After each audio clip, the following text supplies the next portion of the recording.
Check, check. 1, 2. Hey, hey, hey, hey. 1, 2, 1, 2. What's up? What's up? 1, 2, 1, 2. Check, check, check. Hey, what's up, everybody? Welcome to the Short Shannon Show. The Short Shannon Show. Today is Wednesday, April 30th. I got back up in here. Up in here. Let me get untouchable. Let me get a few things straightened out. Untouchable. You thought you played your game. Now, bam. 1, 2, 1, 2.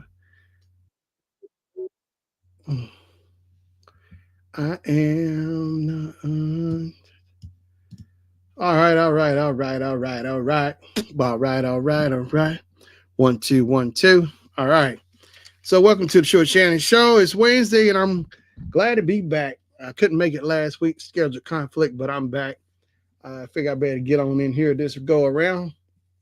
So, what's the weather like for today? The weather wasn't bad today outside. They say right now it's 69. So tomorrow it's supposed to be 62. It's going 95% thundercloud. Hey, how you doing, Jaden Griffin?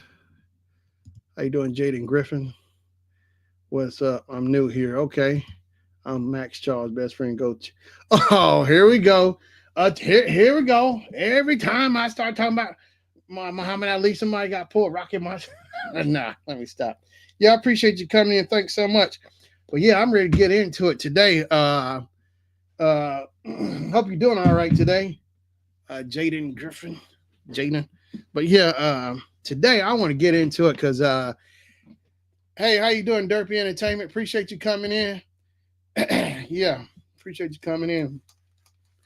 But yeah, the NFL draft this past few days, the draft last week, man, it's crazy.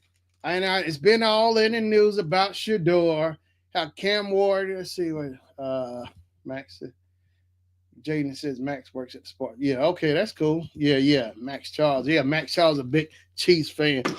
But yeah, it's been all in the news about Shador. Cam Warden went number one in the draft. Shador should have went maybe number two or in the first round, but no. It's been all plastered over the news. ESPN, Stephen A. Smith, Shannon Sharp, his channel, him and Ocho Cinco, and then on the nightcap, everybody. Oh my gosh. Then the pregame show, Reach People Media, of course, Well Off Media, which is Shador's brother, Deion Sanders Jr., and Shiloh. He went undrafted. So 7 players from Buffalo went and made it. So 5. So Shador got drafted. LeJohntay Wester got drafted. Jimmy Horn got drafted. Who else? See, Shador, LeJohntay Wester, Jimmy Horn Jr. Oh, of course, Travis Hunter was first. Travis Hunter went number 1. And then undrafted Shiloh went to the Buccaneers, and there was 2 more other guys. But yeah. So hey, what's up, Max Charles? Yep. I told you I would bring my friend. Yeah, I appreciate you bringing your friends. Yeah, man. So how you doing, Max? Max Charles. But yeah, so I'm glad you're doing, mate. So he got drafted. He got picked in the 5th round with the Cleveland Browns. 5th round with Cleveland Browns. That Charlie Brown, he's it's crazy, man. I'm telling you, it's crazy how that draft went. But yeah, Shador shouldn't have went that low. But of course, it's just been crazy all week. I thought he was gonna go first day. No, second day. No, the third day. That's when all the Colorado Buffalo players all got drafted. Chief, we still talking about NFL. You already know.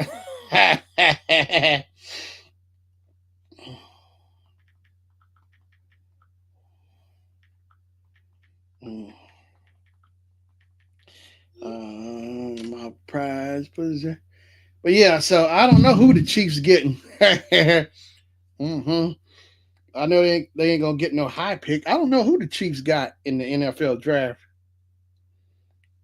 So Travis Hunter went to the Jaguars, Jacksonville Jaguars. Shador went to the Browns, Cleveland Browns. Jimmy Horn went to the Carolina Panthers. LeJontay Wester went to the Baltimore Ravens. Shiloh went to the Buccaneers. I don't know who the other two players went to. All I ever got was frustration. But yeah, that draft was crazy. So it's always been in the media. Seemed like it's a touch on a lot. Saying he's Deion Sanders. I kept hearing his attitude. Oh, I'm so essentially doing cocky and his attitude and stuff. Oh my gosh. Well, you know what? Look at Tom Brady. Tom Brady was like Max says, where were you yesterday? The Chiefs take you in. I mean, I was busy. Work got in the way. Yeah, work was in the way. It's all good though. Had to work. It was just that simple. But yeah, so he kept in the media saying because he's Deion Sanders' son and all this and that. It's but look at uh Tom Brady. He went he got let's see what round he was in. Tom Brady.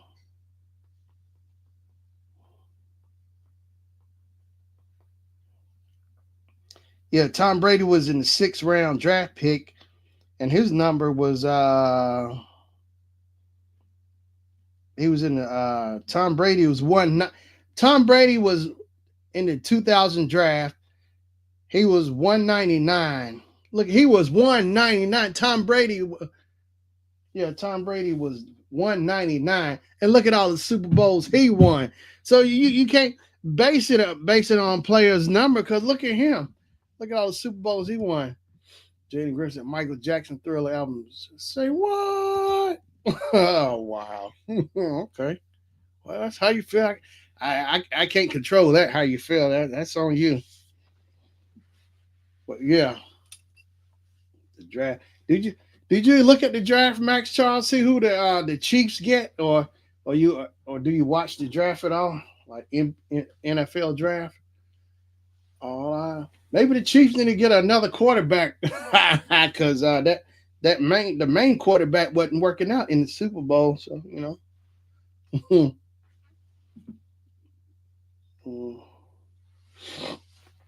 all I ever got was frustration.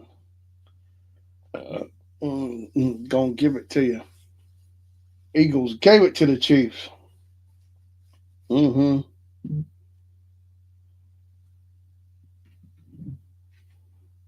All I ever, mm, all I ever got was frustration. Jaden Griff said Max Charles usually come by my house and we watch the draft together, which he did. We did. Okay, good deal. That draft was interesting, man. But despite Cam Ward was number one, Travis Hunter was number two, but it seemed like the one who took over headlines was Shador. But you know what? I think they messed up. I think Shador gonna make him pay. Make him pay. He was 144 and Tom Brady was 199. So that's like 55 spots higher than Tom Brady was. So that proves to show you, no matter what your number is, it's all still the player. Because look how many Super Bowl rings Tom Brady won.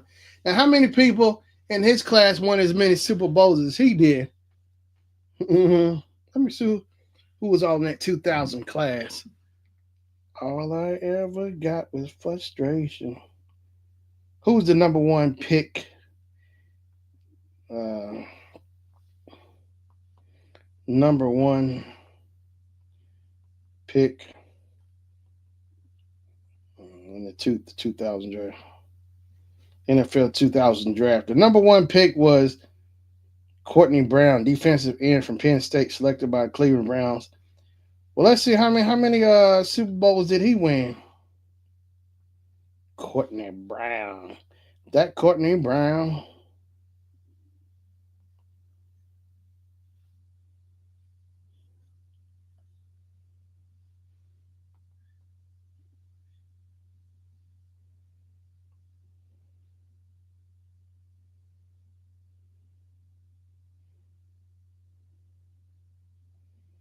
Courtney Brown. That Courtney Brown. So Jaden Griffin says the only Michael Jackson song I enjoyed is "Do You Remember the Time." I still have the CD best album. Do you remember the time was on the Dangerous album. So look at that. So,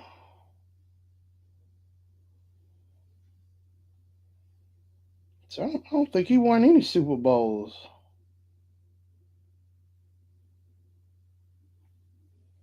All I ever got was frustration. Yeah, I don't even know who Courtney Brown is.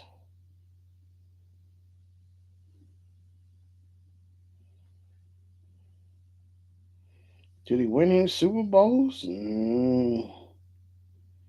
No Super Bowls. Number one pick, and no Super Bowls in his no Super Bowl rings in his career. Max said I did my homework. Prince still no. Aretha Franklin no. And I need to finish some more artists. You suggest okay. Oh, he's not care for Prince or Aretha Franklin. Well, everybody has a different taste for music, you know. Everybody had to find what suits them. Yeah, yeah, yeah. But that's crazy though, man. So that shows even the number one pick in is also is doesn't always mean necessarily the best player. Yeah, cause look, Tom Brady's 199. Yeah, Max said, "Don't you start that tonight?" Well, hey, the Chiefs might need a new quarterback. You know that other one, he choked. He choked and he cried for his mama. I bet he cried for his mama after he lost the Super Bowl. He went home, got on the phone. He cried in the car after the game. He cried in the car. He didn't ride on the bus with the team or the plane. He had a limo and cried in the car. He sure did. He cried to his mama. Mama, mama, mama, mama, mama lost the Super Bowl. Yeah, yeah, mama, they won't stop picking on me, mama, mama, yeah, yeah. Then she had to tell him a little story. Remember when you were little?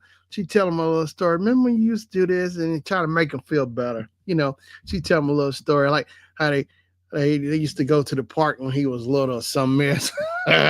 You know, something to make him feel good about himself.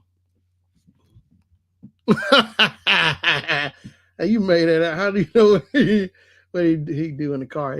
He cried. That's what he did. He cried for his mama, that big cry baby. Yeah, he cried for his mama. Mama, mama, mama, mama, mama, yeah, mama.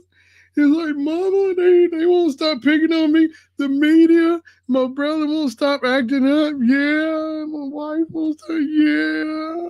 He's like, yeah, Mama.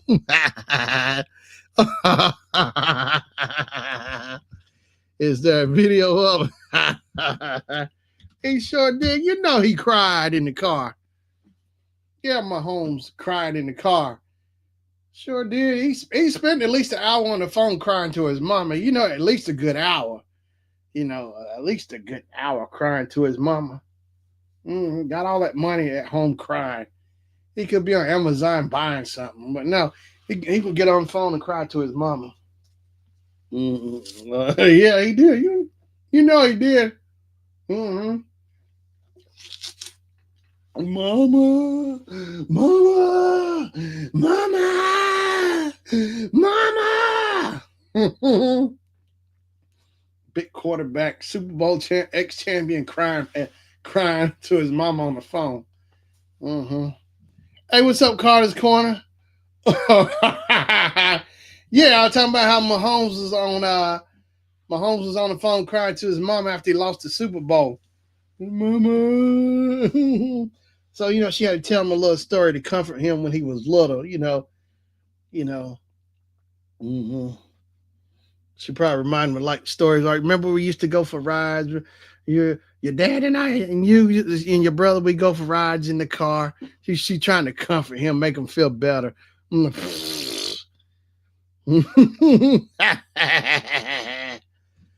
Mama. And my home started singing Mama by Boys and Men. Mama. I take a huge break from you too, so we're coming back with that. Okay. Mama. Mama. Mama. Mama.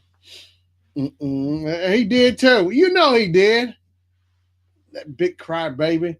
After he called his mom, he called his dad too. Said, Mama, is dad on the phone? Let me, Dad. Yeah, daddy. Yeah. He really cried to his dad. Oh, he said, it's okay, son. I know your feelings are hurt. We'll just get them next year. We'll give that a good old college try. You probably. I didn't cry. Mahomes cried. Mm-hmm. You know, it wasn't them little tears. He had them big old tears, and his nose probably got all snotty and too. They're wiping his nose on his jersey, crying. Uh-huh.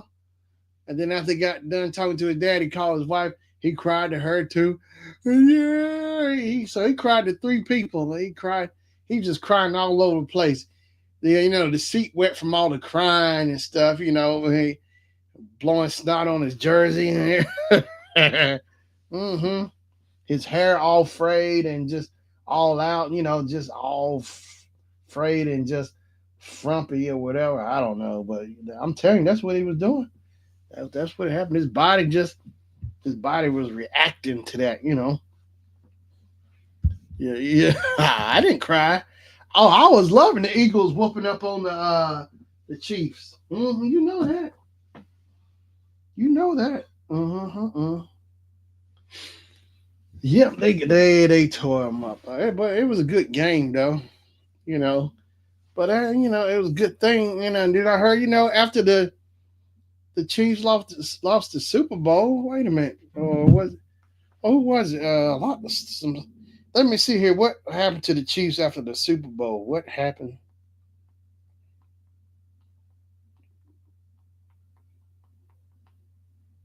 The Chiefs, after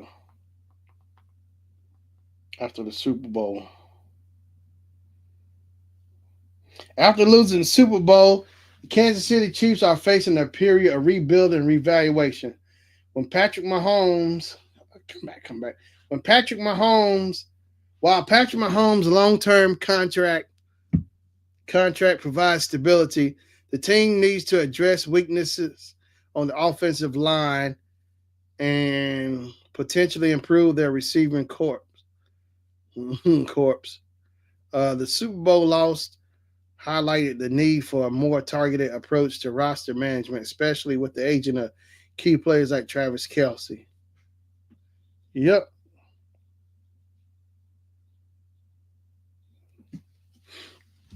Jaden said, to be honest with you, I kind of cried as well. I didn't want nobody to see me cry. Wow. Yeah. That's it. Some people take it hits home base. That's for any sport. Your favorite team lose, whatever. Yeah. I've seen players cry. Like I seen Larry Bird cry on the court after, because Larry Bird played his heart out with the Celtics. I think they lost to the Lakers. They lost to Magic Johnson, Magic and the Lakers, like for the championship. And you see Larry Bird have his towel over his head from crying. It's like but that's the real reaction. If he didn't cry, whatever, and just like walk it off like it didn't mean nothing, but that show you just how much it meant to him that game, because Bird put his all into it. He played his heart out, still lost. That hurts because you build up from the season, get to the playoffs, semi-playoffs, and then boom, hit the championship and lose. But you gave it everything you got, and you feel that pain, But see that you take that pain and makes you play better next time. You remember it. It's funny to me because next year we got you game stealing Eagles. Hey, I suspect Eagles going back to the Super Bowl again. They going to the Super Bowl, Super Bowl. You know it. You know the Eagles going back. I heard it's going to be some rule changes too in the NFL coming up. I think I heard it's going to be some rule changes, especially all that stuff Mahomes pulled. So now mm-hmm. Let me check. I'm gonna look it up. I need to verify this. Make sure I heard this right. Let me see here. New NFL rules 2020. Here we go. Bam. Here we are. Here we go. Here we go. For the 2025 NFL season, there are several notable rule changes, including modifications to kickoffs, overtime, and instant replay. The touchback on kickoffs will be at the 35-yard line, a change from the 30-yard line. Overtime will see both teams guaranteed a possession, mirroring postseason overtime with a 10-minute limit. Additionally, the replay assist system will be expanded to help officials on plays involving intentional grounding, roughing the passer, and hitting the runner out of bounds. Wow. Well, looks like Mahomes ain't gonna get away with a lot of stuff. Oh, they gonna get him. He really gonna cry. He really gonna cry this season coming up.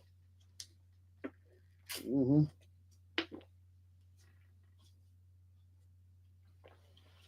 All Mahomes ever got was frustration.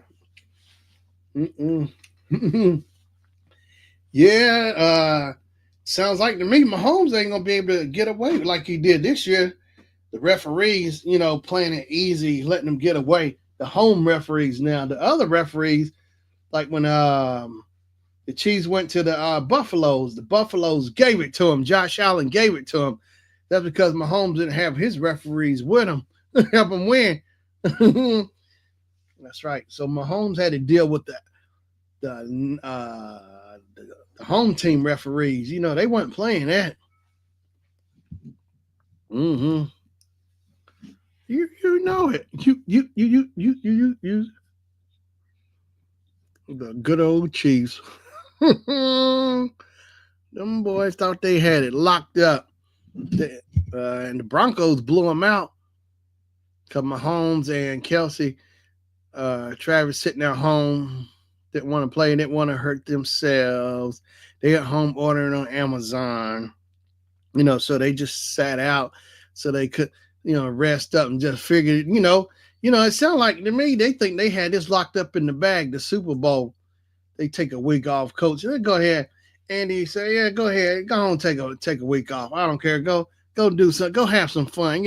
Go buy something on me. That's what Andy said. Andy said, go buy something on me. Take a week off. I don't care. Go on. We're going to win the Super Bowl anyway. Andy thought they had it locked up. And look what happened. Old boy just choked, They should make a thing like the Chiefs lose their first game. Andy should shave that mustache off. Andy. All Andy ever got was frustration. Good old Andy. I'm serious. The KFC Chiefs.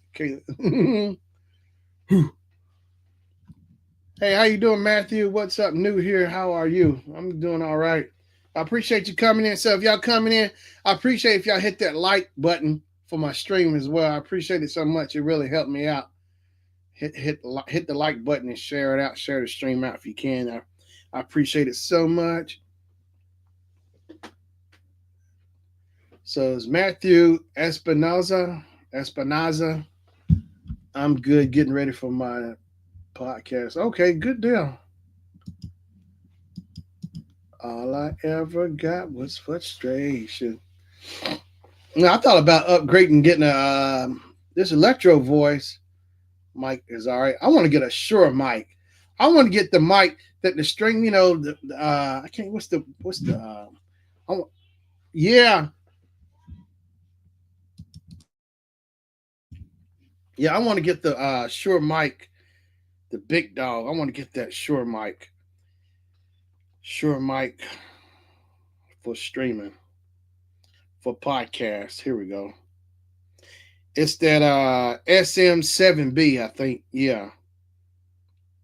Yeah, SM7B.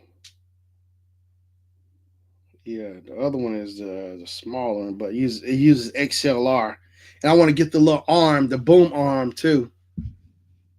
So Max says, before you do your podcast, who's your favorite NFL team? Yeah, good. Yeah, good deal, Max. Yeah, accident for him. Accent Matthew. Yeah, he's asking what's your favorite he was asking what you got a favorite NFL team? That's a good question. Yeah, good pointing that out, Max. Yeah, I like to get that Shure mic myself. The SM7B, that's it. Yeah. It's like $400. But Shure is a good brand. The Chiefs. That's cool. The Chiefs are more another Chief fan up in here. But yeah, Shure, I think Shure is the number one mic for me to use.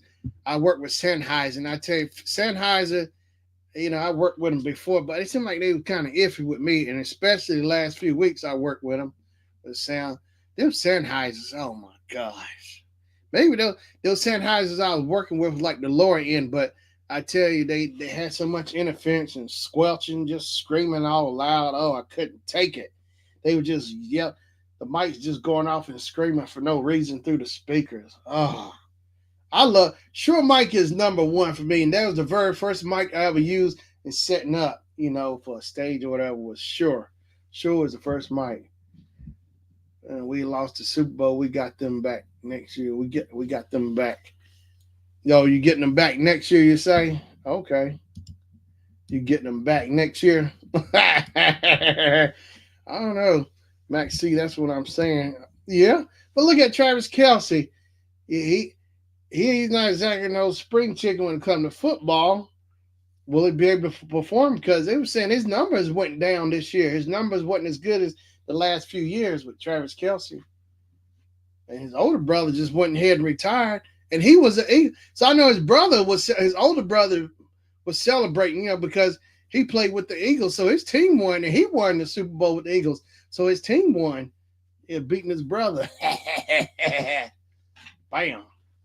Mm-hmm. The Eagles gave it to the Chiefs. And dun, dun, dun, dun, dun. What if the Eagles had got Travis Hunter? Now that would have been crazy. Mm-hmm. Not the Chiefs. I meant the Eagles. What if they got Travis Hunter? Ooh, because Travis Hunter could play DB, defensive back, and wide receiver. He was a two-position player. Oh yeah, I am so untouchable. You said you played your game now. Mahomes thought I think Mahomes thought he was untouchable. Well, we're gonna see this coming up season, just how untouchable he think he is.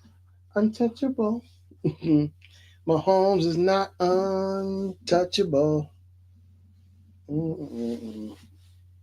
Now don't get me wrong. Mahomes is talented, but just the way he come off, it's just the way he comes off, like he think he's untouchable because them referees were giving him the biggest breaks. I had never seen no games played like the way this year played compared to the other years where I kind of glanced at the game, but this it's like the refs was just straight out looking out for him, kind of like babying him, It seemed like the way he come off, the way he play, like he's untouchable. The refs ain't gonna call nothing, so he free to do whatever he want. Cause somebody touch him, oh, he'll cry, and the referees are just, let's just play along. We don't want to hurt his feelings. We don't want his mama calling us, at 1 a.m. Why did you let my baby win? She gonna be on the phone, fussing at him after the game or whatever. You should let my baby. That's my baby. If he want to win, you let him win. His mom. So then she handed the phone over to dad, try to get in. Dad tried to take the phone, get in. Well, let me speak. Patrick Mahomes Sr. tried to grab the phone. She's like, no. The mom, she snatched the phone back. She go off on the referees. She goes off on the referees, and mom won't let dad get a word in. Mm-hmm. Then the line is beeping. Then Mahomes' wife called. Then he still can't. The referee, the wife, she can't get through because mom's on the phone blocking up the line, trying to talk to, fussing at the referee. So the referee got to sit there and listen to this the whole time. Then after he done listening to that, he go home. He got to relax and sit there and worry about all that. One of the mom gonna show up, and try to put him in the headlock, at his house, be at his house waiting on him. Mm-hmm. So she gonna put him in a headlock. That's my baby. Don't you touch my baby. If my baby want to win, you let him win. I'm telling you. So then dad over there, he trying to calm mom down. Patrick Sr. trying to calm mom down because she over there trying to put the referee in the headlock in his home in the front yard. Referee get out the car. He trying to walk up to the stairs. Mom jump out the bush. Bam. She ambush him. So then she got him down on the ground. Referee ain't got his outfit off. Referee outfit, black and white stripes. So now he's all in the grass. He got grass in his mouth. His suit all dirty because mom done put him in the headlock. So dad trying to get mom off of him. And, so then the neighbors sees a big fiasco out in the front yard. So the neighbors calling saying, hey, we think Mahomes' mom's out there got the referee in the headlock. So somebody done called the police trying to get her off of him. Dad trying to get mom off the referee. Then it's one big deal. Then the police show up.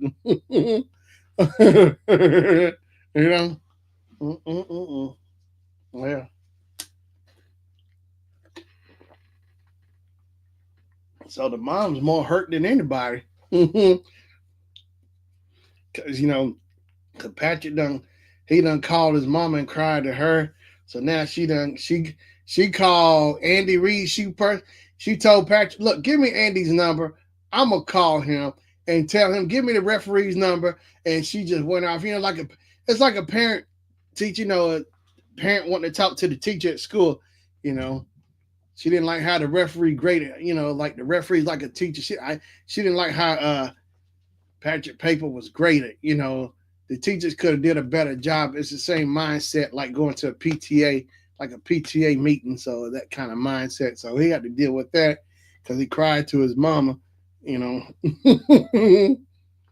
telling you, man, that's what happened. So he got out in the news how serious it was, Yeah,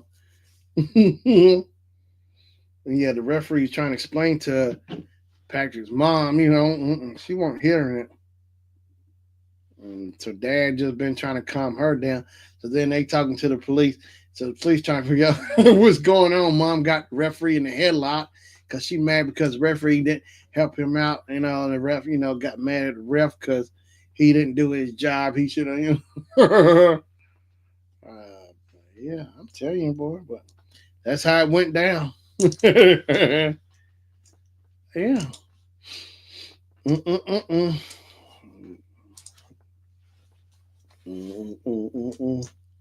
boom, boom, boom, boom.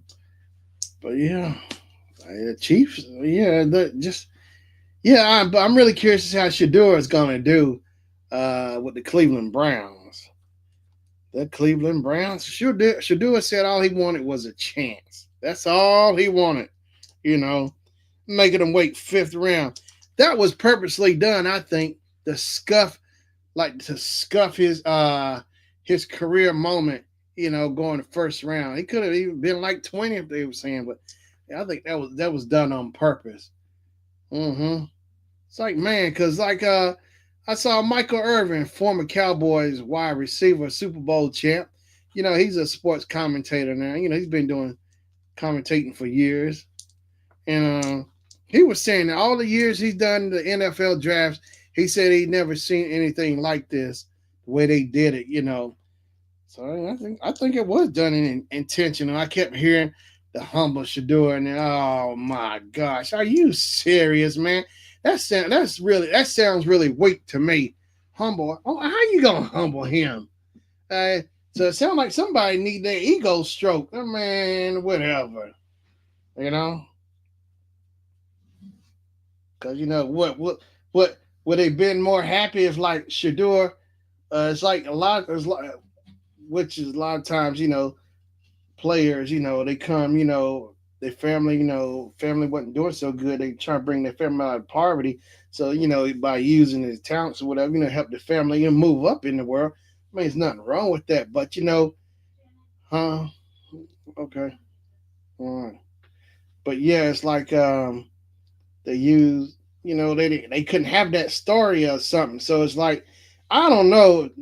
I'm trying to figure out were they trying to just use something so they could have something like the scuff it up, because it wasn't no sad story, like single mom, single parent household, say like mom had two jobs or vice versa, single dad had two jobs or whatever, raising a child. I mean, is that what they want? I'm trying to figure out if it was is that the kind of narrative they wanted? If they had, if that was actually the real story or whatever, would it made a difference in him being drafted in the first round or even second round? Because it needed like a sad little story only, but they didn't have that. I mean, and he's a confident quarterback. You can go back look at his stats, like when he was in high school. Go back because I remember I started watching really. I started getting serious watching Shador, not just when he hit Jackson State or Colorado. I started watching Shador back when he was in high school, and there was this thing called like Max Preps or whatever. It came out August 2018. Deion Sanders and family they had because Shiloh was at that high school in Texas, whatever. And Shador, I think, won all 4 years as a quarterback. He won all 4 years the championship from his freshman year to his senior year in high school. They won the championship, and Deion was there coaching them. So it is nothing new. So I saw Shador was good even in high school. Watching that mini series, that reality show, it was really cool seeing behind the scenes Deion coaching them. But I think Deion, when he was doing it for high school with Shador, he was a defensive coach. He wasn't a head coach at the time. And then then Shador was going to go to Jackson State, and Shiloh was down in South Carolina. So then Deion decided, Shador was going to go somewhere, but Deion was going to be the head coach at Jackson State. So Shador switched over, and Shiloh transferred out from South Carolina over to Jackson State. Their dad. And that was really and look at the first 2 years that Shador was with Jackson State, and look how much of a turnaround they did in 2 years. Well, 2 years at Jackson, and then went to Buffalo, and look what they did. Not Buffalo, but yeah, the Colorado Buffaloes in Colorado. Look at what Deion did in 2 years there. Because the second they found out Deion was going to be a head coach at Colorado, like December 23, tickets were already sold out. So then came the fall 2024. No, wait. No, 2022. So fall 23. Excuse me. So fall 23. Yeah, the games was crazy. Fans, it's like, because what gets me is how can you? I guess maybe they were trying to humble Deion too. How can you humble him? He's going to a school that was 1-11, or nobody didn't want nothing to do with, want to do anything with that school at all. You trying to humble somebody? I think doing that would be humbling enough. Going into a situation, where nobody want nothing to do with the school, and look what he did to it. He turned around. Look at the first year what he did. They were like, I don't know, 3 or 4 and something. So then the next year they are 9-4 or whatever. But look what he did as a coach. It's just crazy the stuff, because but they said they've been dealing with this all their life. But either way, so Shador got in and Shiloh both in the NFL. So now what? So So what else they gonna say now? But that's just the way it goes. It's part of the territory. But Dion said he's used to this. And his kids are prepared because their dad was NFL star. And another thing I noticed too, back over like last summer or so, there was a former quarterback for the New York Giants. I don't know his name. Let me look it up. It was like back in like '98 or somewhere. Let me see here. New York Giants quarterback. New York Giants quarterback, quarterback.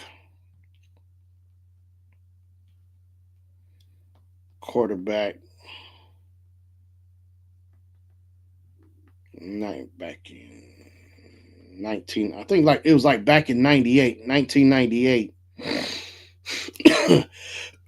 Yeah, Danny Cannell. Wait, the starting quarterback was Danny Cannell with Kent Graham also playing significant time. But Danny Cannell, let's see here. Dion. I'm looking it up now. I'm telling you, Deion Sanders. Here we go. I believe there's his name, Danny Cannell. Yeah. Deion Sanders was not the Giants quarterback in '98. Let me see here. No, I know that. Let me find it. Untouchable. I'm gonna find it and I'm gonna look it up and let's see here. Deion Sanders, Giants, 1998. 1998. I think that was it. Danny Cannell. Yeah, the quarterback. Because Deion was giving it to him. He was with the Cowboys with Emmitt Smith, Michael Irvin. Mm-hmm. Let me find. I'm trying to. Oh no. Oh wait. Mate, no. There's. I am. I think that's it. Danny Cannell. Yeah, the quarterback. Yeah, that sounds right. Danny Cannell. And he was talking on that podcast, and see, I think this was Dion, like maybe his, yeah, this second season, he was commenting because I think football had already started, and I think he had a podcast or whatever. Danny Cannell, the former Giants quarterback, and you could hear in his voice the grudge he still had from back in '98. Because what it was, Dion kept getting interception. Dion ran interceptions. That was like one of Dion's career highs was off the Giants from that game. It said like September 1998, and he got an interception. Dion ran the ball back from the punt from the kickoff. He ran it all the way through, and he got interceptions off of that quarterback. So you could hear the grudge in that quarterback's voice. He was mad. So, he had to chime in. So he had to jump on the bandwagon like everybody else, gets Dion. That shows you just how good of a player. Dion trash talked it, but he was showboating, because somebody who was showboating, it was like an empty wagon with nothing. But Dion could say it and back it up. And that was the thing about him. He could do it. He was just that talented. He understood the game, He understood how the game was. He understood his assignment, He was just that talented, A lot of those players weren't that talented as Dion, because Dion was a track star too. He could play baseball and football. I mean, all that stuff he could do.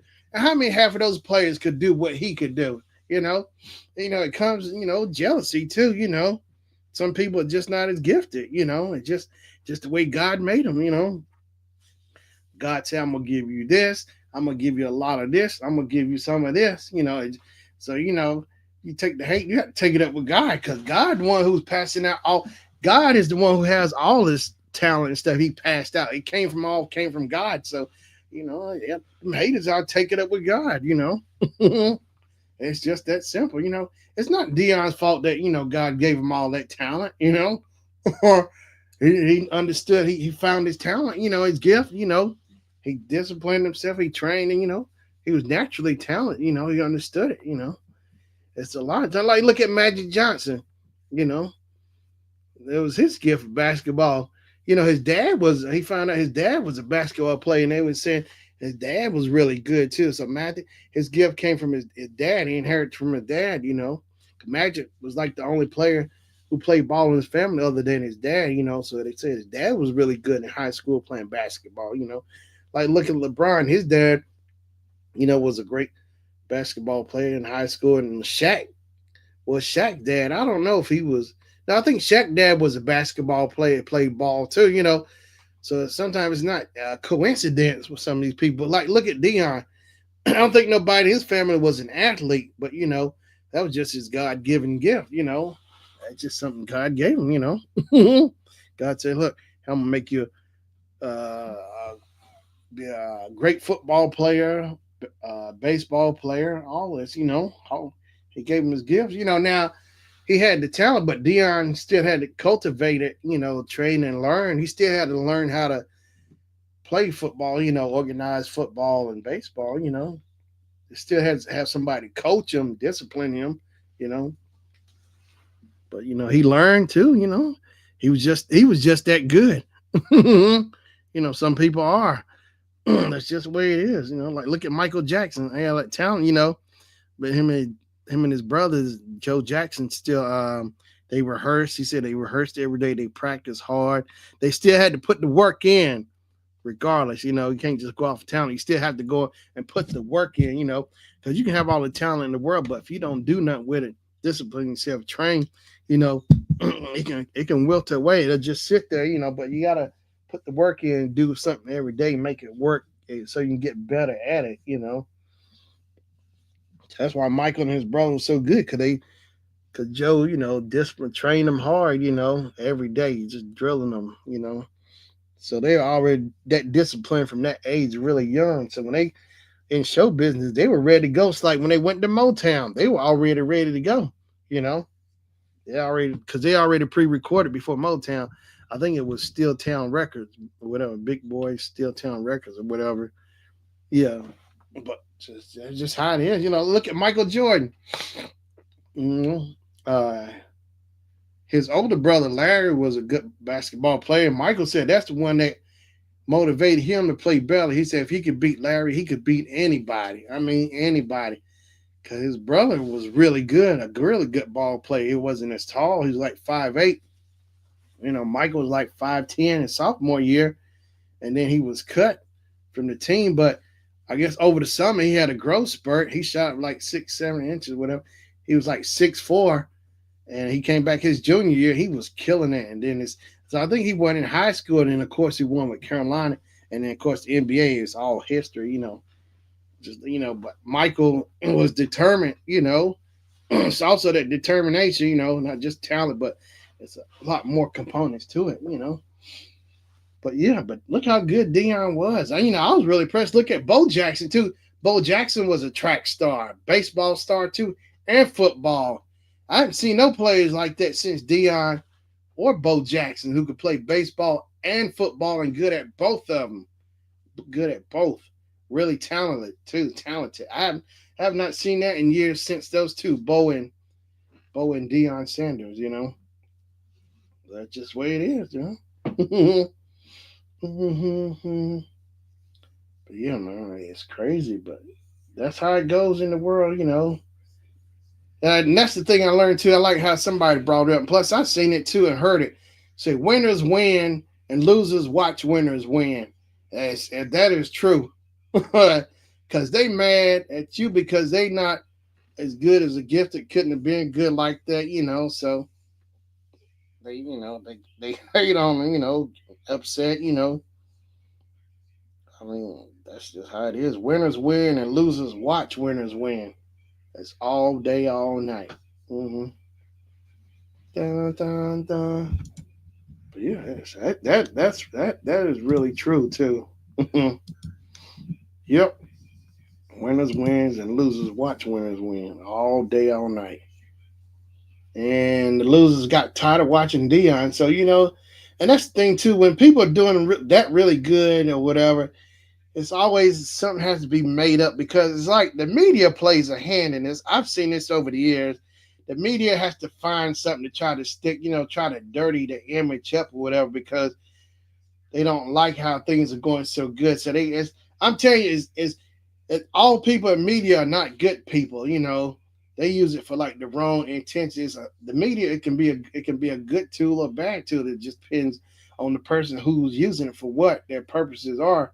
But they use it for like misuse it, like try to make a player look bad. And I'm telling you, it's just stuff was just flooded with Deion Sanders when he went to Colorado. When he got in there and all this stuff. Like look at what's his name, Jason Whitlock. And Jason Whitlock, I mean, straight. That's a prime example of that saying: "Winners win and losers watch winners win." And he's on the end of that. Losers watch winners win. But I know he was using it for clicks. Yeah, because of Deion Sanders. It's like when Deion became the coach for the Colorado Buffs. Jason Whitlock, he has a show on ESPN or whatever it is, or his own stream sports channel. Because I saw some pictures. Somebody pointed out Jason Whitlock. I think he played for Ball State, and said he didn't do that, pan out that good, But he's saying all this bad stuff about Deion. But look at him. Look at his college football career. It didn't last that long. It fizzled out. He wasn't the best at it either, from the impression I was getting. So that makes even more sense why he all up on Deion. Jason Whitlock. Yeah. But yeah, it's like, man. But that's just how some people are. Haters gonna hate or whatever. It's the jealousy, because some people are mad at them because they didn't use their full potential, whatever. So now they just sit back, to the wayside or whatever, mad at other people, but really they mad at themselves because they didn't do as good as they should have did or wanted to push themselves to do better or whatever, or whatever the circumstances are, but that's just how it is. Mm-hmm. Mm-hmm. But I've never been like that. When I see somebody good, that just motivates me to do better, play better, or whatever it is. I'll figure out a way. Because that makes you better playing up against somebody who's bigger or better than you. I heard Charles Barkley say that.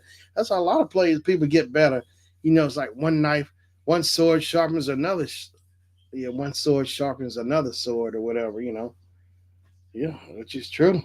It's how you get better. Yep. Look at Run DMC, really talented. That gift rap. Like the king, like one of the best to do it in the rap game. Look at Outkast, Andre and Big Boy, Dre and Big Boy. They just got inducted into the Rock and Roll Hall of Fame. I saw. Mm-hmm. Big Boy and Andre 3000. So they like the all-time rap duo in the rap industry, which I love Outkast. I started listening to them back in 94, 95, because I first saw them on an episode of Martin. It was like the Players Balls episode, and you see Big Boy and Andre 3000 rapping on there on Martin. So I first saw them on an episode of Martin, their first appearance. And I got their CD, Southern Playeristic Cadillac Music, their first album CD. So I know they seemed really good when I first saw them. I was impressed, So Outkast is, another group who, they went out, I saw how they went and chased their dreams and made it happen, My mom, she still tells me, the sky's the limit, And that's the thing is, like, I saw an episode on Oprah, somebody asked Oprah, how do you know what your gift is, And she said, it's like whatever you gravitate towards, what pulls you to it.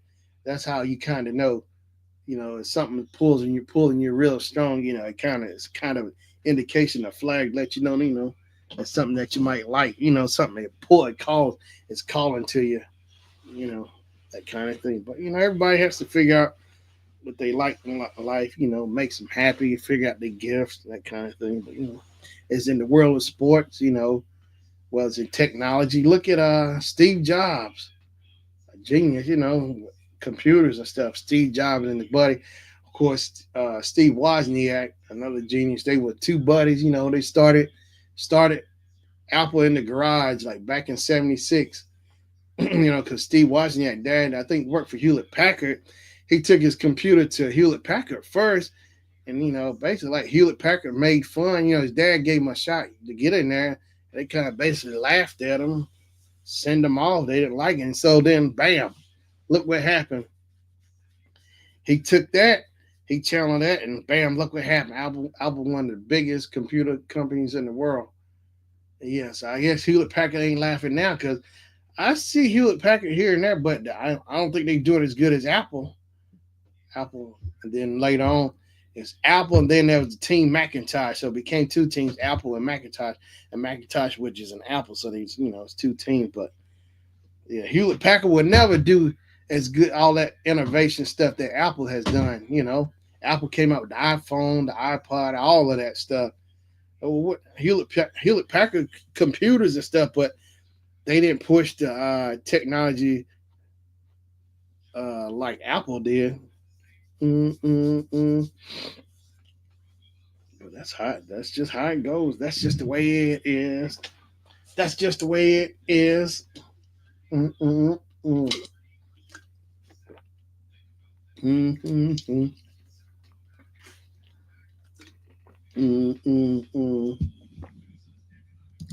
That's just the way it is. But yeah, I'm really curious how the other Colorado Buck players are going to do. Jimmy Horn playing for to the Carolina Panthers, and LeJohntay Lester going to be playing for the Baltimore Ravens, which is Ray Lewis's team. Ray Lewis. Ray Lewis was another good player. He's a Hall of Famer as well. I like Ray Lewis. Shannon Sharp, of course. He played for the Broncos. John Elway. Stan, of course, Peyton Manning. Peyton Manning was a coach and a Bronco. But he won with both teams. I like Peyton Manning. I like Eli Manning as well, and their dad, Archie Manning. Stan. Yeah, Archie Manning is a good player, too. I felt bad for Archie. He never won a Super Bowl, but he had two sons that won, so that kind of made up for that, I guess. And now his grandson, Arch Manning, he played for Texas. He was doing, seemed like his numbers, he was doing good. Arch Manning. So it runs in the family with them with football. It's in their blood. Cooper Manning he was all-state wide receiver. Then he was going to go to college and play. Like his first few days he tried out, he had a condition or something. So like after his first hit, he had to quit. He went to the doctor. So the doctor told him if he would have taken another hit, it would have taken him out. So he had to quit football because I forgot the kind of condition he had. But Cooper was good too. If you look at the film from the high school, they did a thing, the Manning family book or whatever, and Cooper was bad. Cooper would, if he hadn't had that condition, Cooper would have been in the NFL too as a wide receiver. He would have done good as well. Archie would have had all three of his sons in the NFL.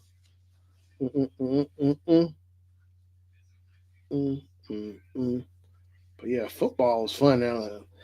But I know I was hearing a lot of people saying they're not going to watch the NFL now and the draft because now I know somebody said, I was talking to somebody the other day because I asked them a question. I said, you think this NIL has messed up the NFL? I mean, not NFL, but college. It was like, yeah, it's messed up the love of the game. I was talking to somebody yesterday, and they were saying too how like now players it's treating it like it's the NFL now because they got this portal thing, because the player now I can understand like if a player is not happy where they're at, they will transfer. But now it's like now it's dealing with the NIL or whatever. You can just jump in the portal over and over and over. It's like, man, it's kind of like, it's like, are you really just here for the money, or you really just want to play the game? It all goes back to we were talking about how it goes back to the old school days. Players really want to play. I mean, really play for the love of it. It's like, and they didn't have no transfer portal and stuff back then. And I'm so glad they didn't, because imagine if they had a transfer portal back then, like Michael Jordan back in the early '80s, I think that I think the game would really been ruined if they had that transfer portal like they do now. But it's not only a bad thing, but it's gonna also be a good thing because look at Deion Sanders. He took advantage of the transfer port the portal to his advantage. And I know he got hate on that as well. I was like, my gosh. Not only he's a good coach, but he's his really strong points is marketing. Getting students there, he keep it lined up, So of course, by that, there's always gonna be some hate. There's got the media, somebody has to throw something in there. Cause that was a player, not a player, but that was just a reporter who was hating on Dion. I mean, he was coming at Dion. So Dion, he had a question, I think from CBS or something. He asked that guy, I mean, how did you get to this point? Well, I mean, what make you get like that? He was serious too, I mean, he was just catching the guy off guard, the reporter off. Now, I know it's the reporter job to report, but sometimes like, do these reporters, I know they just wanting to get attention with the questions and stuff. I mean, the way they come off, like they a big time. I'm gonna take a shot at Dion. And that's what it is. They just want to take shots at him. And of course Dion got a comeback. They don't know who they messing with. They think he just some anybody, simple Simon. Well, he ain't. And we throw it back at him. They don't expect it. They just say any old thing to him. But Dion, he fixes like he don't want to talk to that reporter no more. So then I think I think maybe the reporter, they try to have him apologize. Well, I think he accepted, but it wouldn't matter to me. Because he meant that stuff he said for the first time, that reporter that interviewed Deion Sanders, but or like there was it was somebody had a podcast, got an interview with Deion on a YouTube channel, and it wasn't even quick. Deion, he was out of there in maybe less than a minute. So the guy interviewed, he said hello, introducing himself, and Deion. He was like, Deion, he was calling Deion. He didn't address him, say coach, like Deion Sanders, a coach, prime. He said Deion, because Deion kept asking him to stop saying Deion. He said, come on now, if I was Nick Saban, you wouldn't have said Nick Saban, you would have said Coach Saban, whatever, just showing disrespect to him. And I said, that is true. It's like, that's how they get down. They think they can just, but he shut him down. When the guy did it second time, Deion walked right out, boom. He shut it down. Because why put up with it, if he ain't going to do right, he trying to disrespect you like that. It's like, my gosh, man. But, and I heard somebody say, and I agree, I think people have gotten really, really relaxed because of social media. They can just say anything or do anything like pranks or whatever. And that's another thing. That thing with it was a prank with Shador. The Falcons, the coach son or whatever son, pulled a prank on Shador saying he got picked for the Falcons or whatever. He thought it was funny. And then the guy went back and apologized, said it was wrong. But my thing is, man, because he said he found the number on his dad's iPad or something. And of course, 21-year-old thought it was funny because, this day and age, people, it's always pranks and stuff on YouTube, social media, people doing stuff for clicks and likes. So he thought it was funny. But I don't think he got punished or whatever. But it's like, man, because Shannon Sharp and Chad Johnson, Ocho Cinco, and Gary Payton talked about that, because they said the guy really wasn't sorry. I know he probably was sorry he got caught doing it. I mean, he's 21 years old. Oh my gosh! I know. I understand playing pranks, but that was serious business right there. But Shador said it was challenged because him and the guy about the same age, but so he thought it was childish. But it still didn't shake Shador, and it didn't do nothing. Shador was still him. And, he just kept the ball rolling. But man, playing a prank with the NFL like that, ooh ooh, that made his dad look bad. It's like he got a ooh, and not like a little child, like a little I don't know, 5 or 6 year old, 10-year-old. But he was 21. It's like this is serious business. He wanting to play games. I tell you what, I never let him back in the office again. Uh-uh. You stay put him in like a little. You might as well just give him a bottle and a pamper. We want to be act like a little baby. Boy, he'll get the worst. He'll get the worst. He would catch it too. Oh boy. I don't even know what the dad probably didn't do now.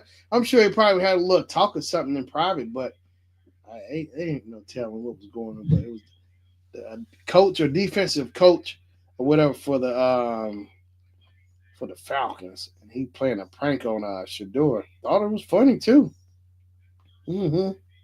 Let me see if I can see what I can stir up. Oh, hey, how you doing, Mama? Yeah, I heard about that prank. Yeah, he thought it was funny, but it was serious business. That draft, it sure was. The son thought it was funny. Yeah, 21-year-old son. He's a college, and what gets me, I'm reading report. So what they did was, I like how the media, the website posted it, saying how he post. They post they explained, like they gave it a few lines explaining about the prank, and so then they wanted to go into more deep. Said let's take a deeper look. Like they wanted to dress up all the bad stuff with some good stuff, like he's a graduate or whatever, and they try to put all the good stuff in there and try to wave you away from the bad stuff. From what he did was wrong. I said, man, forget that.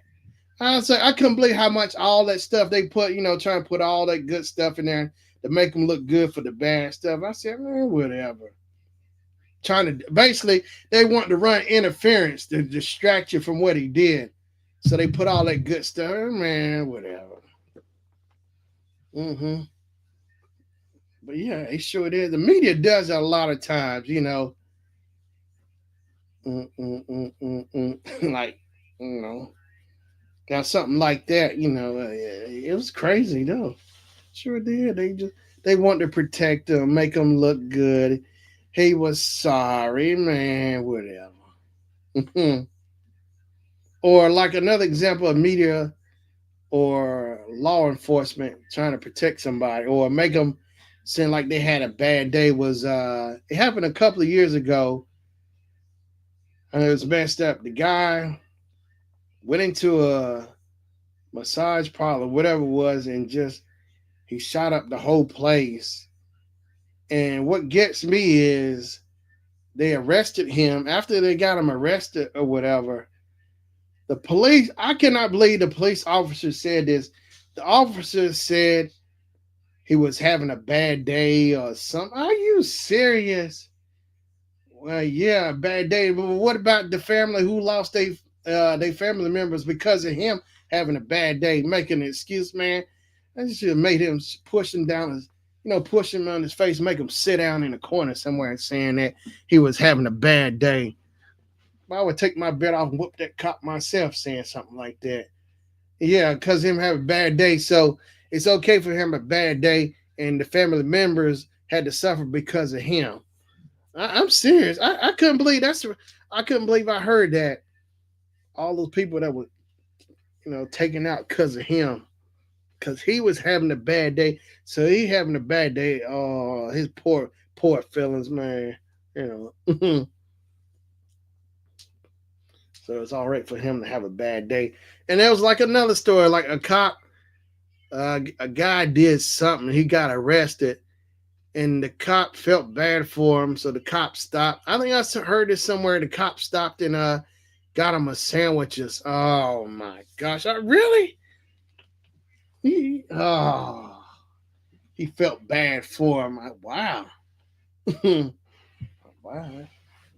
I guess criminals can actually have people feel bad for them or stop and get your food. Now you're criminals, and you get some special rights or privileges because you were having a bad day. Mm-mm. Mm-mm. Yeah, I see nothing like it.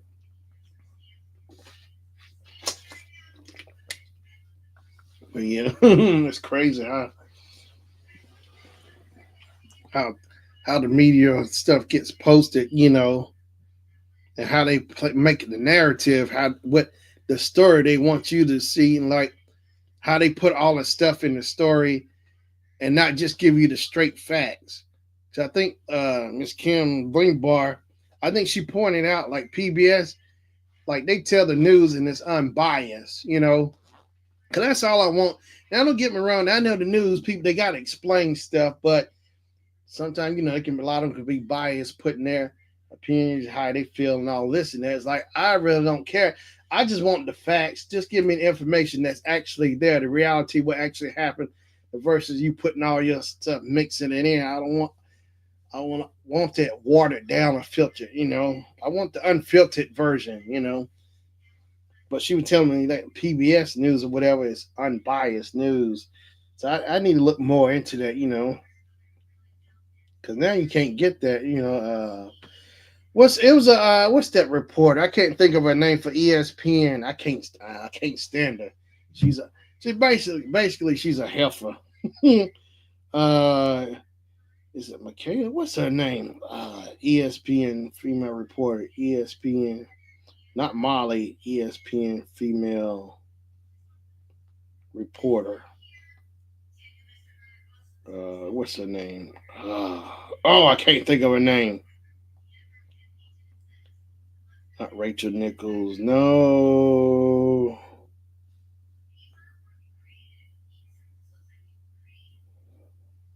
Young. What is her name? What is her name?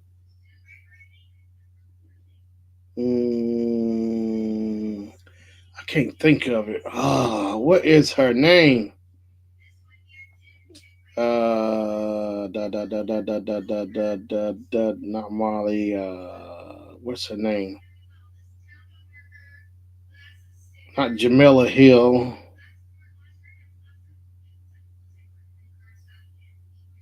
Ellen Duncan. No. Let me see. ESPN. I'm gonna find the name. ESPN. Ashley, come on. What is her name? Cause there's Malika Andrews. There it is. I found it. Malika Andrews.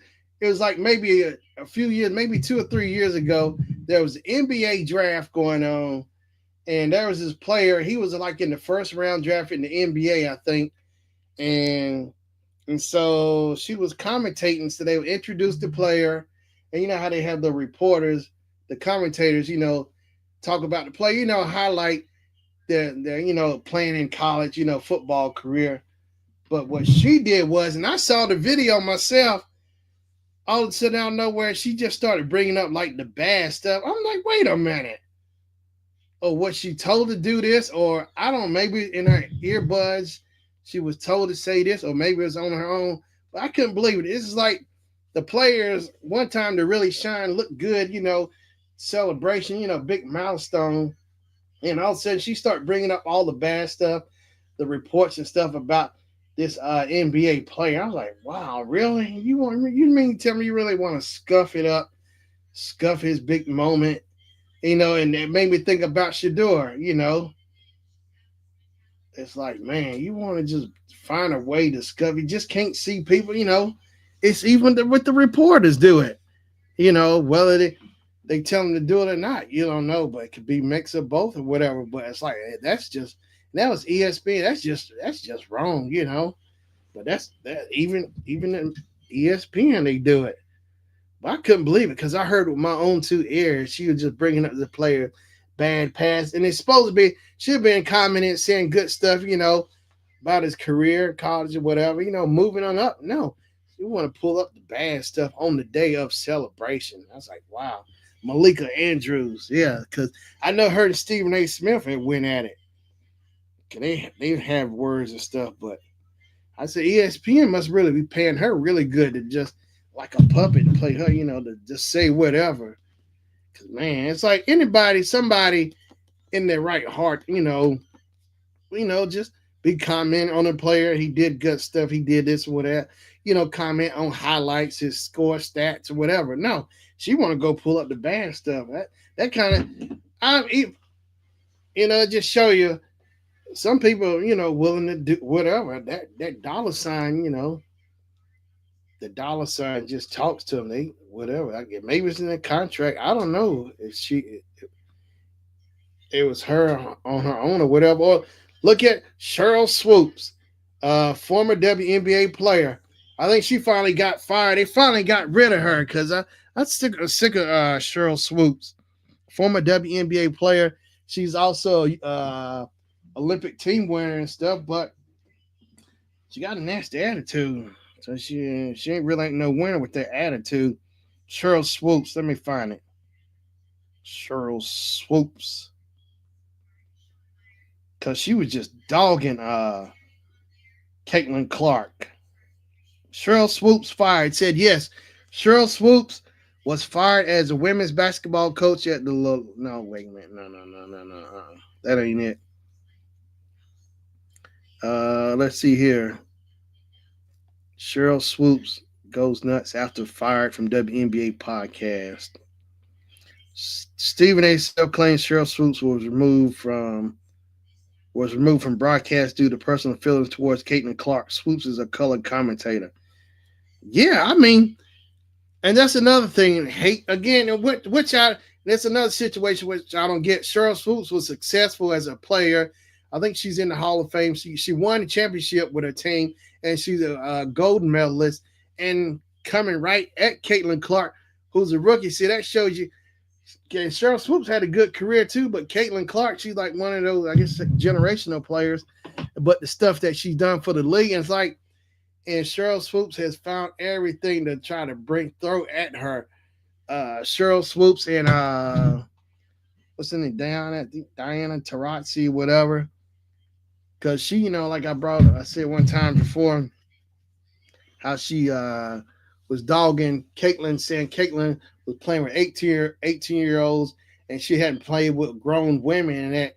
And Caitlin came in there and beat her down, and beat those other players who got picked to be on the women's Olympics team. Even the coach who coached the All-Star team, who rooted against Caitlin, didn't want Caitlin on her team, which would have been a plus, but the coach was hating on her. And so Caitlin made the coach and all those players in that All-Star weekend that was back in February, whenever it was, they all made them, Caitlin and them made them veterans who've been in the game like 20 years, made them all pay. They had no answer for them, made every last one of them pay for what they did. Shut that coach down, the big mouth coach who said all that stuff about Caitlin, and of course, Cheryl Swoops, I'm sure she had something to say, but it's just crazy because the WNBA season, I think the first game for the Fever starts this weekend, So big mouth Cheryl Swoops can't say nothing now about him, because out of everybody she was good. But I can see it's that once again, it's that thing about jealousy, Caitlin Clark has done big. It's not just for her, it's for everybody. It's a win-win for the WNBA because I don't know the last time I've been excited about the WNBA until I heard about Caitlin Clark, because I remember Caitlin Clark a few years ago. Then my mom was visiting my uncle. He was in the hospital, and we were watching the female NCAA women play. And some of those girls, Angel Reese was LSU. I remember that game. She was playing good. And I remember Caitlin Clark. I didn't know who she was, but I thought she was pretty good, But the thing, when Caitlin Clark came to the WNBA, it was like electric waves in the WNBA. It made improvement for everybody. It was a win-win for everybody. And that's the thing I don't get, because Cheryl Swoops is so jealous, whatever. But she's helping the WNBA get more recognition and stuff, more fans, because the ratings, because of Caitlin Clark, the ratings went up with the WNBA. But no, Cheryl didn't acknowledge it. No, she just wanted to try to pull her down every second she got. And another thing, it's like with the referees, they wouldn't make the calls. All the players, like there was one girl from the Las Vegas team on the WNBA, scratched Caitlin Clark's eye with her sharp nails, scratched her hair in the eye. And Caitlyn didn't make no excuses at the end of the post game. She said she just wished she could have played better. She didn't use that scratch, as an excuse. She played, and that's the thing with Caitlin Clark. She plays with class. She don't trash talk nobody at the end of the game, and I'm sure they hate that even more because they're not taking the bait. The carrot. They dangling the carrot, and she won't take the bait, and she just goes and plays. But she let her game do the talking. She just beat them down on the court, and just make them haters even more mad. It's like man, it's like Caitlyn, they jealous because you probably, and plus being a white female or whatever, I look at the talent, it's like maybe that's probably rooted in part of Cheryl Swoop's, hate, just jealousy, because she wasn't that good like Caitlyn. And on top of that, I guess what really brings the hate because Caitlin Clark broke so many WNBA rookie records. That's crazy. She broke more records than anybody. So I'm sure that really got Cheryl's goat. That's what got her goat for real. Cheryl Swoop's a big hater. Oh my God, her and Diana Taurasi. Caitlin shut both of them down. Shut them both down. Yeah, I gotta go back. I might have to go back and watch that game with Caitlyn and them playing in the All-Star game, how they shut all those veterans down. The veterans, if you ever get a chance, look for that All-Star game. I think it was back in February. But they shut them all down. They blew them out. But yeah, Angel Reese too. Hating on Caitlyn. I was like, my gosh. And Angel Reese is not, to me, not that good of a player. And she rebound, but it's like they wanting to see all this stuff. Why Caitlyn keep getting attention? Like they wanted, which I can see, but Caitlyn was just really that good, And what the thing is with Caitlyn, she not a ball hog. She passes the ball. She want her teammates to come up look good as well. You can't beat that because that's like how Magic Johnson was.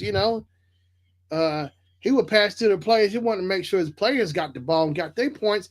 And he still came out with points on top with all that passing, making his players look good. He wanted to share the ball and still got it. And, Caitlyn still gets hers, That's just kind of player he is, and they just can't stand it. Oh, they just can't stand her. So I can only imagine the hate. Oh, so now the Fever got a coach who used to be a former player for the Fever, and won. So now they got her in there. They fired the old coach from last year, so they might go to the championship this year because they were killing it, And I think after the Fever stopped playing, didn't make the playoff, didn't make it to the championship, whatever, just like a round or so before the finals, whatever. I think all the ratings went down because after the Caitlyn stopped playing, I didn't watch no more. I sure didn't. I know the ratings went down. A lot of people were disappointed. Like it's over now. The excitement is gone. Caitlyn's gone. Well, I'm gone too. But yeah, Caitlyn Clark is bad. Yeah, she can ball. Caitlyn Clark. The hate is real, but that's just how they are. Some people, they'd rather just sit and pout and not try to improve and do better. Like, take the games as an example. Use that. Learn from what mistakes you did your rookie year and try to improve. Because that's what, like Magic, that's how the great ones get better. Magic, look at him. Michael Jordan, they improve every year. They work on their game. They just keep working at it. They didn't pout about it, cry. They didn't sit in the corner and cry and call their mama. No, they went out and worked harder because, it's their ego, those mistakes and stuff, bothering what you should, because, if it's bothering, it makes you want to do better as a player, because they beat themselves up, Heard Magic say it, they drill, they more harder on themselves than anybody. Isaiah said it, and that's how you get better. What can I do to improve and get better? And then you keep doing, you pushing yourself, you get better too, because it's stuff like that that will make you grow, get better, But no, They just want to cry and whine about what Caitlyn doing and getting. Oh man! So now I know it's gonna be even worse now. I'm sure Angel Reese, if you look at her, now I understand they want to be fashionable and look good on camera, but she got that long her hair. It's like in the way, and like her nails. It's like she dressing more for a fashion show than playing basketball. I can't take her serious. And she got those long eyelashes. I call them like they look like tarantulas on her on her eyelids. It's like maybe if she took those long eyelashes off, maybe she could see the ball rebound. Mm-hmm. It seemed like she did better in college. The edge was more there in college at LSU than I saw in the WNBA. They more focus on Caitlyn, what Caitlyn doing. She will focus on her own self. She probably get somewhere and do better than trying to focus on Caitlyn, trying to find a way to hate on her. Oh my gosh, it's like little kids just sitting around just crying, out on the playground, and they go home and cry to their mom again if somebody was better than them. Oh gosh, you know, they should just give all those Angel Reese and all those other rookies or other people for crying. Just give them participation award to make them better so they can just shut up. Just give them some participation awards. Give them a little ribbon. Here you go. You did good. Make them feel good, and they go home so they won't cry. All it is a big crybaby fest. They just want to cry, cry, cry. They don't want to try to go win. You know. Like I said, winners win and losers watch winners win. And Angel Reese was doing that too. She did it, and the other ones were doing it. And that coach who didn't let her on, that head coach for the Olympic team, well, she caught it too. So Caitlyn showed her. Well, this is what you get for doing this to me. She made her pay too. She made her pay big for it too. So I figure that's gonna be the same thing for Shador. They're gonna make them pay for what they did. They're only making it worse for themselves when they do stuff like that. So I mean, they just gonna catch it.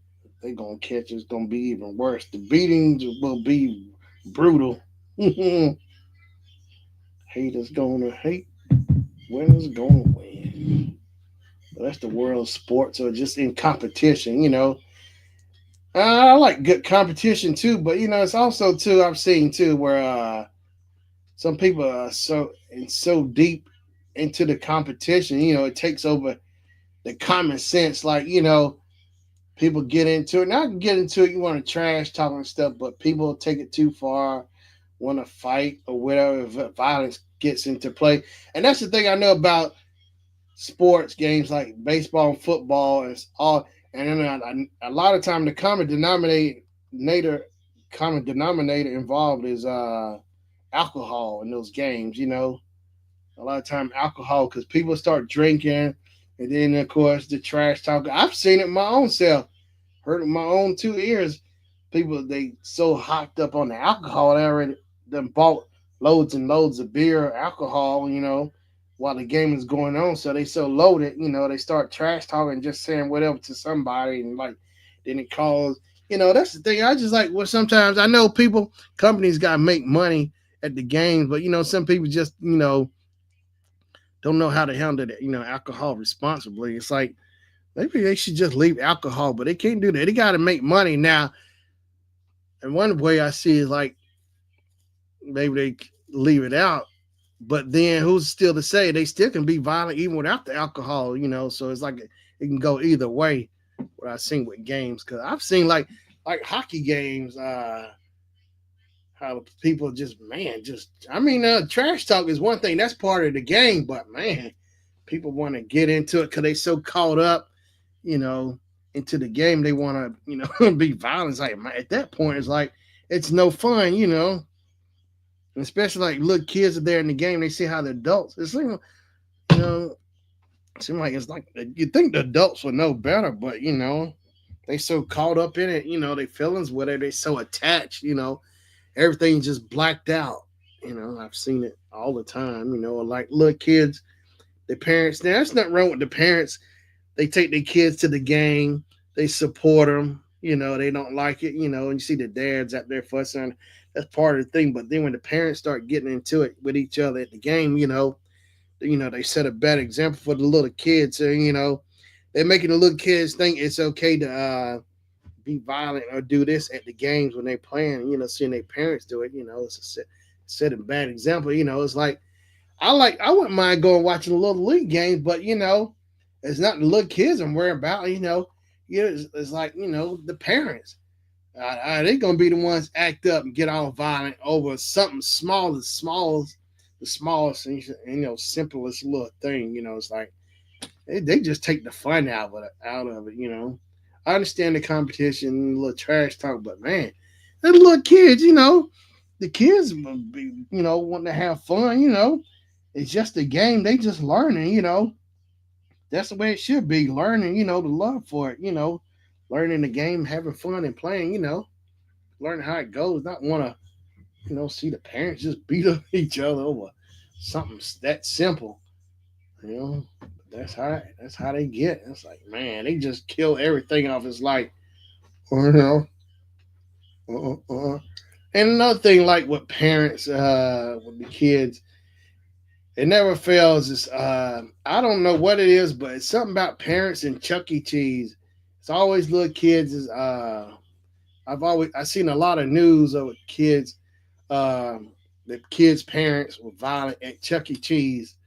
It's like somebody probably said their kid did something. It's like they always. I don't know how many YouTube videos or reports I've seen on news of parents fighting at Chuck E. Cheese. It's like, man, and like where I go to the game store, it's a Chuck E. Cheese nearby, and it's like, man, and it's like make me think. I gotta make sure I gotta keep my eyes open. Because the parents, I've seen some of them parents go in there and Chuck E. Cheese. They be looking a little rough too. Like it wouldn't take much to get set it off.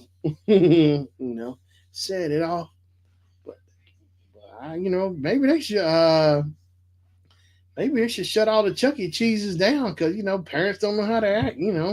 Parents acting like the child. Maybe the children have to be the adults. I don't know, but man, people just don't want to have fun no more. Everything has to be serious or the slightest little thing just to set them off to just set everything off. Or no, it's like, man, people don't, just to me, don't stop and think. Use the common sense. Now it's natural to get mad and angry, but you don't have to act on it. But can't tell people. That's how some people are. So I'm glad when I was growing up, when people were more civil, you know, like if something happened, like I see my mom, dad, folks, they talk to people, they be civil, talk talk like how adults should, more mature adults, not adults being big kids. I learned from them, watching them how they handle things and stuff, talk to people, civilized, you know. And that's the thing I like about growing up my generation, my time, parents were more civil and stuff, just they had sense, they grew up, they had right home training and stuff, like I said, it always start from home base, growing up, the way people were raised, how they raised and stuff, But the old school versus new school, old school versus new school. Yes, the world, the world. It's this is like a from when I was growing up. I heard Whoopi Goldberg said she says like she feel like she's an alien now from the time the world she grew up in there versus like the. And she said this years ago. She feel like she's an alien. She's in a whole nother world, versus than when she was growing up. Mm-mm-mm. But yeah, times you can see it's like, and now the stuff with the AI is involved, artificial intelligence now. Like you see, like it's everywhere now. You see pictures, people like they got the software. It's cool, but It's like it's cool, but at the same time, it's scary too. Seeing artificial intelligence, how the computers can, you can put something in, have it make a artificial pictures or whatever, taking over. Because now I saw a big YouTuber who does this. He uses it, but it's also gonna be a good thing, a helpful thing. Like if somebody don't have time to actually draw or design whatever, they can use the artificial intelligence to do it, make it for them. Which so it's a good thing and a bad thing, but it could be more helpful, but also at the same time it could be, you know, it can be bad. It just depends on how it's used, but it can you more. It can be a good thing for I think for the most part, but AI because I saw the YouTuber posted the ratings showing like how AI has like how many people actually use AI then versus actually drawing doing their own designs, and then like the other, but AI was at the top showing it was used more than anything now. People use AI drawing designs, and then like then that second place showing like how many actually do their own designs, design and make it themselves, than versus AI doing it for them. But the AI stuff reminds me of Terminator back in the '80s. James Cameron. Maybe that's what he was predicting because it's definitely happened. You see it now; it's just been happening over time. But he put that Terminator in there, showing how robots will take over the world. Because that looks like the direction we're going in. Artificial intelligence. Dun dun dun dun dun dun. Mm-mm-mm. Yep, artificial intelligence versus human intelligence. Dun, dun, dun, dun. The world is evolving, just change computers. I still haven't seen no flying cars, and I was in elementary school reading in books saying we were going to be having flying cars. I still haven't seen no flying cars yet, like Back to the Future, which I thought was going to really happen because it was in the first Back to the no uh part two of Back to the Future. Well, at the end of the Back to the Future, the first one, Doc came back and you see him take off. The wheels fold under so the car could hover and take off, like start flying. So I thought it was really gonna happen. It was really cool in Back to the Future Part Two. All that stuff I saw, was gonna happen, like hoverboards, ride on hoverboards. I still haven't seen that. Maybe somebody has made that happen where you can hover ride over on the ground or whatever with a hoverboard like a skateboard with no wheels, but got like little jets or whatever to make you fly around, instead of having to use wheels.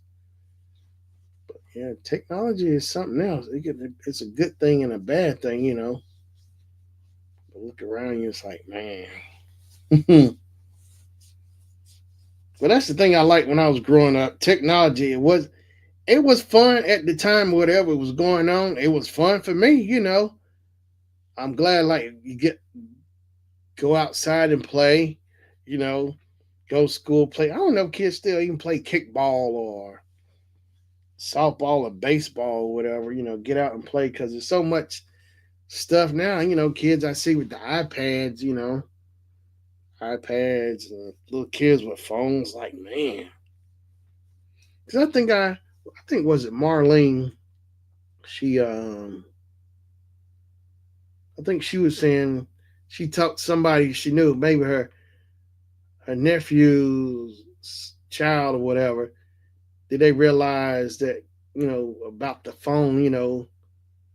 How deep it was. Giving a child a phone. It's like now I think I think I made a suggestion or she did. If they need a phone bad enough, give them a flip phone, but not iPhone. I mean, but everybody's different. Do they really need an iPhone? I mean, and the phone be used for emergencies. Now I can see if it's a phone, but give them a flip phone. But man, like nowadays, the kids have these phones. It's like they can film at school. It's like it's a distraction. It's like you wonder, are they really learning in school versus having a phone? So they so busy they can make videos, do all of this stuff. Elementary kids, middle school. Like it's become a distraction, interference from learning. So it explains a lot too with the attention spans. Kids, their minds, because everything has to be quick, quick, quick, fast, fast. Everything has to be instant, gratitude, instant gratification. Anything. Cause it seemed like to me, cause I know Marlene was telling me she could see like in her analytics for videos, you tell people with short attention spans, you can see how long they watch a video. Cause it seemed like to me if a video if it's more than 2 seconds long, oh it's too long. I was like, man, that's the way things come off to me. If it's more than 2 seconds, more than a second, more than half a second, it's too long. My mind can't concentrate that long. But that's where it's at. Attention spans. I think it's detrimental too. Because if your mind's so busy jumping from one thing to the next, and you're not focusing, it can be dangerous too. You know, because you're so wound up, not focused or whatever it is. It's like you not paying attention to what's really going on. If it's too short or whatever, it's a big distraction. Mm-mm-mm. All right, I guess I'm gonna get off of here. Yeah, I guess I'm gonna get on off of here. It was fun being on here. Me talking about Shador. Maybe I might talk some more about the NFL next week. I don't know. Yeah. Dun, dun, dun, dun. So yeah, guess I'm gonna get off here. So I appreciate my mom coming on. Max Charles, Matthew coming on. I appreciate Matthew coming in. Of course, Carter's Corner, Jaden Griffin, who was new. So I'm about to get off here. I appreciate everyone coming over here. So I'm not sure next week. Maybe hopefully I'll be on time, but it just depends on the time. But either way, I'll still try to get on here.